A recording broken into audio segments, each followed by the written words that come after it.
আজকে আমি বানাচ্ছি মাশরুম ভাপা। এই দেখুন মাশরুম নিয়েছি, মাশরুমটা আমি গোটা গোটা রেখে দিয়েছি। এটা আমি ভাপিয়ে নিচ্ছি একটু। জলটা ফুটছে, আমি একটু নুন দিয়ে দিচ্ছি। নুন দিয়ে আমি মাশরুমটা দিয়ে দিচ্ছি।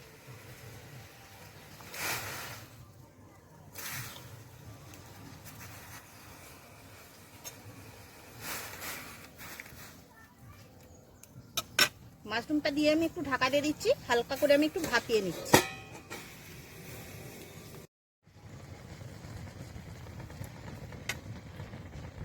মাশরুমটা ভাপিয়ে নিয়েছি অল্প করে, এবার তুলে নিচ্ছি। আর এটা আমি জলটা ঝরিয়ে নেব।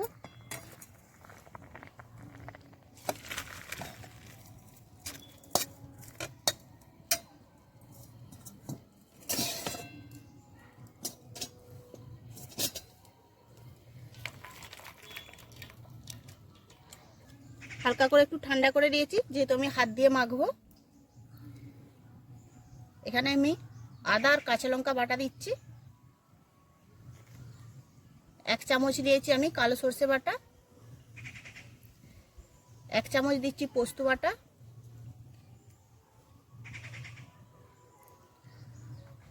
আর 4টে আমি কাজু বাদাম দিয়েছি বাটা দিচ্ছি।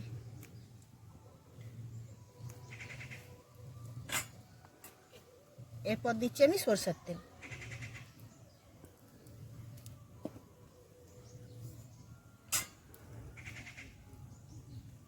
এবার একটু পরিমাণ মতো নুন দিয়ে দিচ্ছি, দিয়ে একটু ভালো করে আমি মেখে নিচ্ছি। এটা আমি নিরামিষ করছি, নাহলে পেঁয়াজ দিয়ে এটা করা যায়।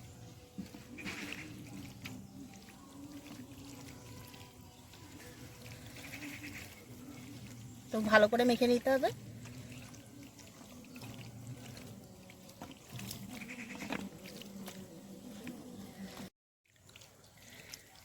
ভালো করে এবার মেখে নিচ্ছি,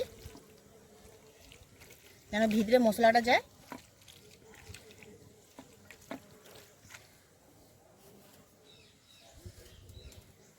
সামান্য একটু চিনি দিয়ে দিচ্ছি স্বাদ বাড়ানোর জন্য।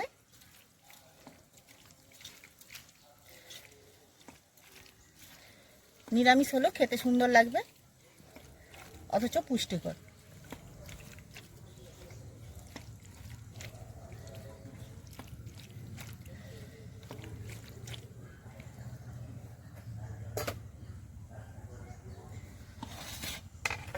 এরপর আমি একটা কৌটা নিয়ে নিয়েছি, এই কৌটার মধ্যে আমি দিয়ে দিই।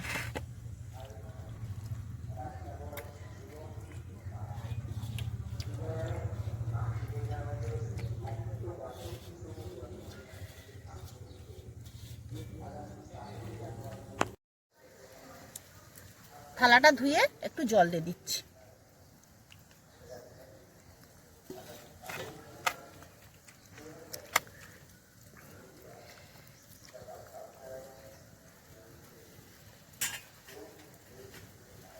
চারটা চেরা কাঁচা লঙ্কা দিয়ে দিলাম, একটু সরষের তেল দিয়ে দিচ্ছি।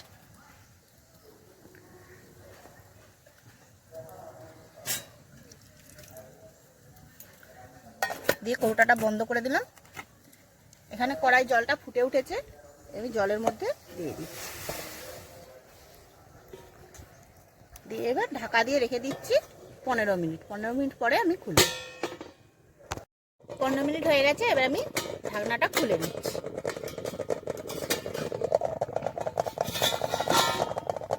এই দেখুন,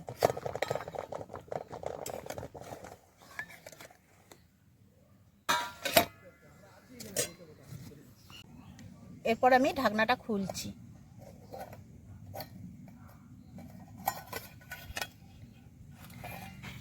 এই দেখুন,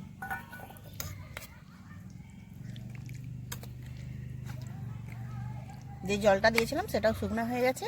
এই রকম হবে।